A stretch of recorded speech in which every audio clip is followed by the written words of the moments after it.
Yaw! Kamusta mga pamangkin? Welcome sa Tito Daldal, kung saan binubuksan natin ang mga kwento ng buhay ng mga taong iniidolo natin. Ngayong araw, bubusisiin natin ang kwento ng isang babaeng minahal ng milyon-milyon, hindi lang dahil sa kanyang ganda o husay sa pag-arte, kundi dahil na rin sa kanyang tapang at malasakit. Mula sa pagiging simpleng probinsyana hanggang sa pagiging superstar, at mula sa pagiging darna sa telebisyon hanggang sa pagiging tunay na bayani sa totoong buhay, ito ang malalim na kwento ng Angel Locsin. Handa na ba kayo? Tara, magsimula tayo. Si Angelica Locsin Colmenares ay ipinanganak sa Santa Maria, Bulacan noong April 23, 1985. Lumaki siya sa simpleng pamumuhay, malapit sa kanyang pamilya, lalo na sa kanyang ama na bulag. Bata pa lang, nahilig siya sa sports, swimming, archery, martial arts. Madalas siyang sumali sa school competitions, at dito na ipakita ang kanyang determinasyon at competitiveness. Pero higit sa lahat, natutunan niyang maging responsable at matatag dahil sa sitwasyon ng pamilya.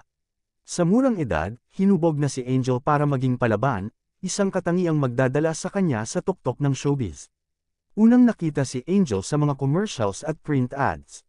Pumasok siya sa ABS-CBN bilang bahagi ng Star Circle Batch Siyam, pero hindi agad nabigyan ng spotlight. Lumabas siya sa ilang youth-oriented shows gaya ng Click at minor roles sa TV. Sa mga panahong ito, natutunan niyang maghintay at magsumikap. Hindi lahat ng bituin agad kumikinang. Kailangan munang dumaan sa mahabang proseso. Mula Win 2004. Ang turning point, naging si Alwina, ang diwata na lumaban para sa kanyang lahi. Nationwide hit ang teleserye, sumikat ang tandem nila ni Richard Gutierrez. Nagkaroon ng pelikula, Mulawin, the movie, na box office success. Darna, 2005. Ito na ang pinaka-iconic role ni Angel. Nang siya ay pumalit bilang Darna, literal na parang naging simbolo siya ng bagong henerasyon ng kababaihan. Ang ratings ng show, sumasampa ng higit 40 hanggang 50%. Ang costume niya bilang Darna, naging pop culture artifact. Mashika, 2006, isa pang fantasy hit. Asian Treasures, 2007, action-adventure kasama si Robin Padilla, pinakita ang kanyang tapang at galing sa stunts. Sa loob ng 3 taon, mula 2004 hanggang 2007, si Angel Locsin ang naging reyna ng primetime television. Isang malaking balita noong 2007, lumipat si Angel sa ABS-CBN.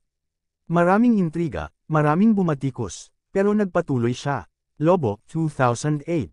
First teleserye niya sa ABS-CBN, kasama si Piolo Pascual.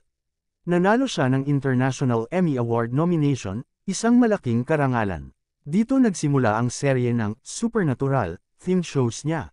Immortal, 2010, kasama si John Lloyd Cruz. Dito, ipinakita ulit ang kanyang galing sa action at drama. Ang paglipat niya ay hindi lang career move, ito'y pagsugal na nagbunga ng mas malaki pang tagumpay. In the Name of Love, 2011. Kasama si Aga Mulak, nagwagi siya ng Best Actress Award sa iba't ibang award-giving bodies. One More Try, 2012. Kasama sina Dingdong Dantes, Zanjo Marudo, at Angelica Panganiban.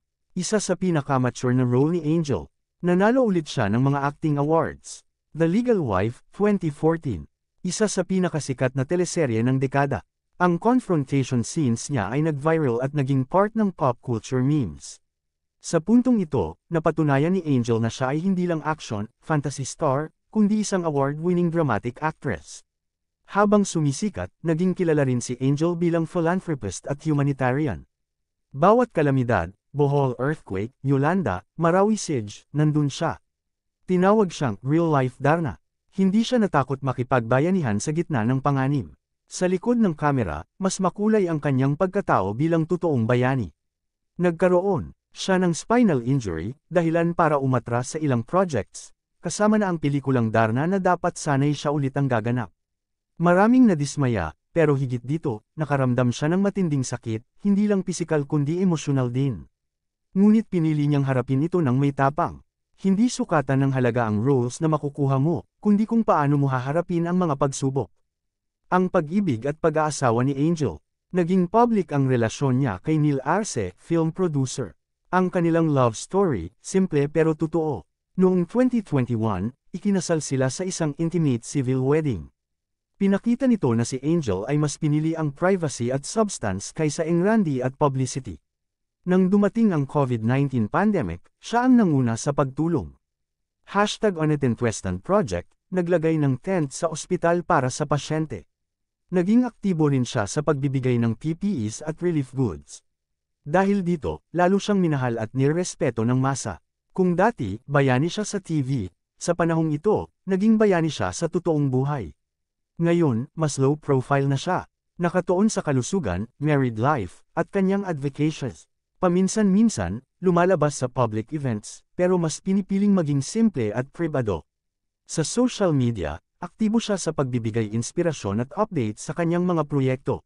Reflection, ang tunay na tagumpay ay hindi lang nakikita sa TV o sinihan, kundi sa positibong epekto na iniiwan mo sa tao. Mga pamangkin, kung natutuwa kayo sa ating kwento, huwag kalimutang mag-like at mag-subscribe. Comment nyo kung sino pa ang gusto nyo nating gawa ng kwento, at baka mapasama kayo sa ating Tito Daldal shoutout sa susunod na episode. Alin sa mga role ni Angel Locsin ang pinakatumatak sa inyo? Darna ba, Immortal, o The Legal Wife? E-comment nyo yan sa baba. Mga pamangkin, ang kwento ni Angel Locsin ay kwento ng tapang, pagmamahal, at malasakit. Mula sa pagiging simpleng bata sa Bulacan hanggang sa pagiging isa sa pinakatanyag na aktres at tunay na bayani sa Pilipinas, pinatunayan niya na hindi lang Darna ang kayang lumipad.